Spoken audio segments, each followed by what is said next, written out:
the challenge is that we have to have a conversation between 7 billion humans on how to run a planet. And so we can't do without some stereotypes about how other tribes work, how other groups of people think, what makes them tick. And then the question is, how good are those generalizations? Are they productive, are they constructive, or are they unhelpful? Mm-hmm. So as an example, I have stereotypes about Japanese people. And one of those stereotypes is that Japanese people don't like it when you stick chopsticks upright in your rice. It's sacrilegious because you do that, I think, at funerals. Yeah. And I have a stereotype about Arab people that you don't show them the bottom of your foot because they find that offensive. Yep. And both those stereotypes are true. Yeah.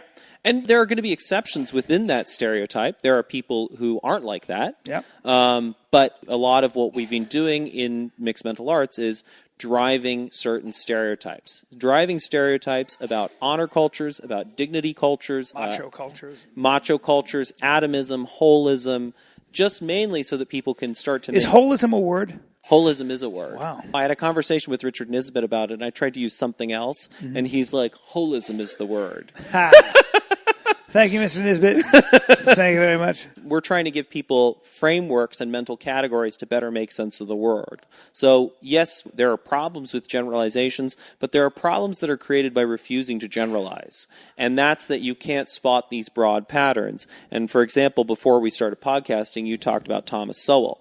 And what Thomas Sowell is trying to do is trying to reveal these patterns. He's revealing that thinking of black people is not a helpful pattern. Thinking of people who are black rednecks and putting them next to white rednecks and seeing the commonality of that culture, and then thinking about people who came from the West Indies and seeing how that culture is different from black redneck culture, that is helpful. And that shows you that it's not an issue of race. It's an issue of culture. Yeah. And the point is that race is not mutable. You can't change your race. But you can change your culture. And I've been reading a lot of Camille Paglia lately. I like her.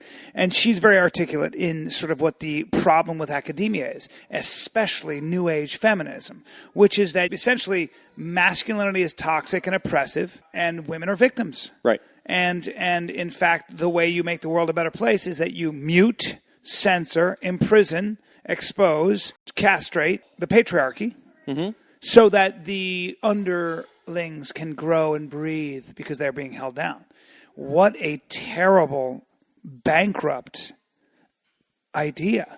It's ridiculous. Yep. Because you're not taking into account the massive benefit that male aggression and linear thinking and Western thinking and competition and even predatory impulse and territoriality and all the things that create some of the darkness also create a great deal of light.